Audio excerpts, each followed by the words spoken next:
Good morning aspirants, welcome to YouTube channel और हमारी current affair की सीरीज में जिसका नाम है डेली इनसाइट्स एट नंबर्स। आज हम आपके लिए एक नया टॉपिक लेके आए हैं जिसका नाम है the Indian rupee on a crash course के।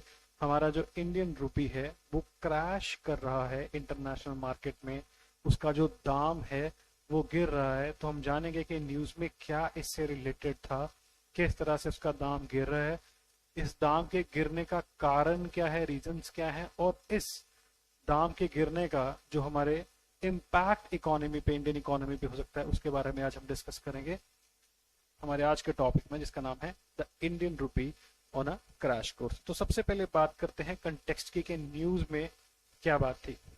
हमारा जो इंडियन रूपी है विद रिस्पेक्ट टू डॉलर्स के कंपैरिजन में उसका जो वैल्यू है वो फॉरेक्स मार्केट में गिरता जा रहा है और वो 79 रुपीज या इससे भी आगे पहुंच गया। जो वेंसडे का रेट था उस केस में, आज के केस में वो जो है 79.05 पे पहुंच गया है। और हमारे इकोनॉमिस्ट का कहना है कि ये 80 भी सरपास कर जाएगा। और इंटरनेशनल मॉनेटरी फंड IMF ने बोला है कि फिस्कल ईयर 2019 के आसपास जो है, ये फिस्कल ईयर 2019-29 के आसपास जो है हमारा जो रेट है वो 94 रुपीज से भी ऊपर चला जाएगा विद रिस्पेक्ट टू डॉलर्स के। हमारे जो रूपी का जो दाम है वो इतना गिर जाएगा कि 94 रुपए से भी ज्यादा, कि $1 के मुकाबले आपको जो है 94 रुपीज मिलेंगे। तो इतना ज्यादा ये गिर जाएगा बाय फिस्कल ईयर 2020 में, राइट। तो अब सबसे पहले तो जानते हैं कि आखिर जो ये गिरना है पैसे का, डेप्रिसिएशन, इसका मतलब क्या है। हमारा पैसे की वैल्यू का गिरना इज कॉल्ड डेप्रिसिएशन। तो depreciation is fall in the value of A currency in a floating exchange rate system. अब इसका हम मतलब देखेंगे कि आखिर क्या है ये फ्लोटिंग एक्सचेंज रेट सिस्टम। सबसे पहले तो डेप्रिसिएशन का मतलब गिरना, उसका दाम गिरना, यानी कि less valuable with respect to the dollar. कि सपोज आज हमें $1 के बदले अगर 70 रुपए मिल रहे हैं, कल को हमें 77 मिलेंगे या 80 मिलेंगे। इस केस में आपके जो रुपी है वो ज्यादा मिल रहा है विद रिस्पेक्ट टू डॉलर, यानी कि डॉलर की कीमत जो है वो बढ़ती जा रही है और हमारे रुपी की जो कीमत है वो गिरती जा रही है। तो this is called depreciation. Fall in the value of currency of a country is called depreciation. अब बात करते हैं फ्लोटिंग एक्सचेंज रेट सिस्टम की। हमारे इंडिया में और नॉर्मली अब वर्ल्ड की लगभग हर कंट्री में जो एक्सचेंज रेट सिस्टम फॉलो किया जाता है उसका नाम है floating exchange rate system, in contrast to a fixed exchange rate system जो पहले यूज किया जाता था। फिक्स्ड एक्सचेंज रेट सिस्टम में क्या था, आपकी जो करेंसी की वैल्यू है वो किसी एक पर्टिकुलर चीज के साथ फिक्स की जाती थी। फॉर एग्जांपल गोल्ड, सोना के साथ, सोने के रेट के साथ मैंने आपकी करेंसी को फिक्स कर दिया। अब इसी के रिस्पेक्ट टू जो है आपकी करेंसी की फ्लक्चुएशन होगी। This is called fixed exchange rate system.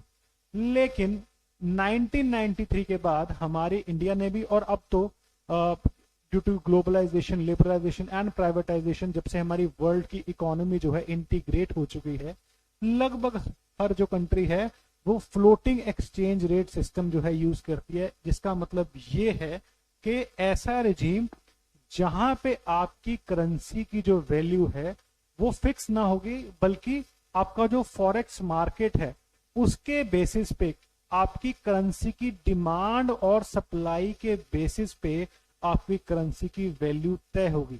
यानी कि अगर आपकी करेंसी की डिमांड जो है वो ज्यादा है तो उसका एक्सचेंज रेट भी आपको ज्यादा मिलेगा, और उस केस को हम बोलेंगे एप्रिसिएशन ऑफ द करेंसी। कि अगर आपकी इंटरनेशनल मार्केट में आपकी करेंसी की डिमांड ज्यादा है, उस केस में होगी उसकी एप्रिसिएशन, उसका एक्सचेंज रेट भी आपको मिलेगा ज्यादा, यानी कि विद रिस्पेक्ट टू डॉलर से कम होगा ये चीज। This is called appreciation of currency. लेकिन अगर आपकी करेंसी की सप्लाई ज्यादा है, क्वांटिटी ज्यादा जा रही है, यानी कि उसकी डिमांड कम है, उस केस को हम बोलते हैं डेप्रिसिएशन, यानी कि एक्सचेंज रेट जो वैल्यू है वो गिरेगी विद रिस्पेक्ट टू डॉलर। अगर आज 70 मिल रहा है तो कल को 77 या फिर 80 या इससे भी आगे बढ़ जाएगा, क्योंकि आपकी करेंसी की जो डिमांड है वो है कम और उसकी वैल्यू जो है with respect to other currencies भी हो जाएगी कम। तो ये है डेप्रिसिएशन, और ये इंडियन रूपी जो है आजकल हमारा फेस कर रहा है। अब जानते हैं कि इसके कारण क्या है, कि क्यों हमारे इंडियन रूपी की जो है वर्ल्ड में डेप्रिसिएशन हो रही है, आखिर क्यों वो 80 रुपए पे पहुंच गया, और आईएमएफ का ये कहना है कि ये और बढ़ेगा और अभी बहुत ही रिसेंटली ये 80 के पार भी चला जाएगा। तो what is causing the rupee to lose value against the dollar? सबसे पहला जो कारण है again Russia Ukraine war, sanctions and oil prices. जो आपका रशिया और यूक्रेन का वॉर है, इस वजह से यूएस ने और वेस्टर्न कंट्रीज ने आपके जो रशिया है उसके ऊपर कुछ इकोनॉमिक सैंक्शंस लगा दिए हैं। इकोनॉमिक सैंक्शंस का मतलब है कि उसकी इकोनॉमी के साथ ट्रेड कोई और ना कर पाए, या कोई किसी और तरह का लेन देन ना कर पाए कंट्री, इस तरह की इकोनॉमिक सैंक्शंस जो है रशिया पे लगा दी गई हैं। उसका सबसे बड़ा नुकसान ये है कि अब जो रशिया का ऑयल है, जो रशिया में क्रूड ऑयल की प्रोडक्शन है, उसे खरीदने से मना कर दिया वेस्टर्न कंट्रीज ने, और बोला है कि अगर आपने हमारे साथ ट्रेड करना है तो आप रशिया का ऑयल नहीं खरीदोगे। जिसमें उन्होंने फोर्स किया कि जो अरेबियन पेनिनसुला की कंट्रीज हैं, जो आपकी गल्फ कंट्रीज हैं, कि ऑयल की प्रोडक्शन को बढ़ाएं, लेकिन क्योंकि वहां पे प्रोडक्शन उस लेवल की नहीं बढ़ पाई जो रशिया के ऑयल के साथ चल रही थी, ऑयल की पूरे क्रूड ऑयल की पूरे दुनिया में हो चुकी है कमी, जिस वजह से आपके जो ऑयल के प्राइजेस हैं वो बहुत ज्यादा आसमान छू रहे हैं। इवन कि अगर आप देखो यूएस वगैरह में भी आपका जो पर गैलन सिस्टम वहां पे चलता है, कि पर गैलन जो आपके ऑयल के प्राइसेस, गैस के प्राइसेस हैं, वो $9 तक पहुंच चुके हैं, जो प्री वॉर सिचुएशन में बहुत ही कम लेवल पे थे। तो अब क्योंकि ऑयल के प्राइसेस बढ़ गए हैं और इंडिया की सबसे ज्यादा इंपोर्ट की जाने वाली चीज ही ऑयल है, चाहे वो क्रूड ऑयल हो, चाहे वो एडिबल ऑयल हो, हम तो हर तरह का ऑयल जो है इंपोर्ट करते हैं। पर यहाँ पे जो बात हो रही है वो क्रूड ऑयल की बात हो रही है, कि इस वॉर के चलते, इन सैंक्शंस के चलते जो हमारे यहाँ पे क्रूड ऑयल का प्राइस है वो आसमान छू रहा है, रॉकेटिंग प्राइसेस हैं। और अगर प्राइसेस ज्यादा होंगे ऑब्वियसली तो इन्फ्लेशन, स्पेशली फूड इन्फ्लेशन जो है हमारे देश में ज्यादा होगी। इन्फ्लेशन ज्यादा होगी तो मनी की सप्लाई ज्यादा होगी, और इस वजह से हमारी जो करेंसी है वो डेप्रिशिएट कर रही है हमारे देश में। और जो सेकंड सबसे बड़ा कारण है दैट इज रिसर्जिंग अमेरिकन इकोनॉमी। जो हमारी अमेरिकन इकोनॉमी है वो दोबारा प्रगति के राह पर अब चलना शुरू कर दी है, जिस वजह से वहां का जो फेडरल बैंक है ना, वहां के इंटरेस्ट रेट्स को इंक्रीज कर दिया है। अब क्योंकि वहां पे इंटरेस्ट रेट्स जो हैं वो इंक्रीज हो गए हैं, तो इंडिया में जो इन्वेस्टर्स इन इंटरेस्ट रेट के चलते बैठे थे, जिन्होंने अपना अपना कैपिटल इंडिया में लगाया हुआ था, पैसे इन्वेस्ट किए हुए थे, वो इन बढ़ते इंटरेस्ट रेट्स को देखते हुए अपने कैपिटल को उन्होंने शिफ्ट कर लिया अगेन अमेरिका में। इससे ना जस्ट इंडिया को बल्कि और भी जो इमर्जिंग इकोनॉमीज हैं वर्ल्ड की, उनको फर्क पड़ा।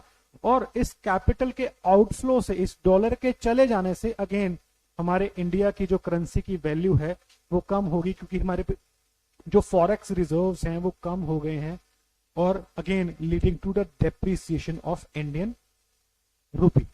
अब हम जानते हैं कि कारण तो हमने जान लिया, अब जानेंगे कि आखिर इसका इम्पैक्ट क्या होगा, कि अगर इंटरनेशनल मार्केट में हमारे रूपी की वैल्यू जो है वो गिर गई है, उसका क्या इम्पैक्ट हो सकता है। एक पॉजिटिव इम्पैक्ट ये हो सकता है कि बूस्ट टू इंडियन एक्सपोर्ट्स, क्योंकि अब इंडिया की करेंसी की वैल्यू गिर चुकी है, तो इंडिया के जो एक्सपोर्ट्स दूसरे कंट्रीज में जा रहे हैं उनकी वैल्यू भी गिर जाएगी, वो सस्ते बिकेंगे, और सस्ते बिकने के चक्कर में ये हो सकता है कि हमारे एक्सपोर्ट जो हैं वो ज्यादा बिकें, जिससे हमारा करंट अकाउंट डेफिसिट कम हो, बैलेंस ऑफ पेमेंट का जो सिचुएशन है वो इम्प्रूव हो।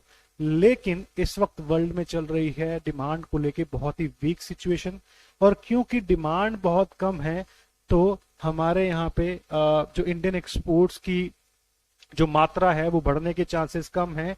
तो फिलहाल जो डेप्रिसिएशन है उसमें हमें ये फैक्टर बहुत ही वीक या बहुत ही कम नजर आता है। लेकिन इसके जो नेगेटिव इंपैक्ट्स हैं उस केसेस को हम अगर देखें तो ये ज्यादा है। सबसे पहला तो अगेन इन्फ्लेशन, जिसकी हमने बात की, जैसे जैसे वैल्यू गिरती जा रही है, चीजें महंगी होती जाएंगी, तो अगेन और ज्यादा स्पेशली फूड इन्फ्लेशन जो है। Second is costlier imports. Again आप रुपये की वैल्यू अगर गिर रही है, जितने आपको पैसे पहले देने पड़ रहे थे अब उससे ज्यादा पैसे देने पड़ेंगे उन इंपोर्ट्स के लिए। तो जो इंपोर्ट्स हैं आपके और कॉस्टलियर हो रहे हैं, स्पेशली आपके क्रूड ऑयल इंपोर्ट्स जो सबसे ज्यादा इंपॉर्टेंट है हमारी देश की इकोनॉमी के लिए।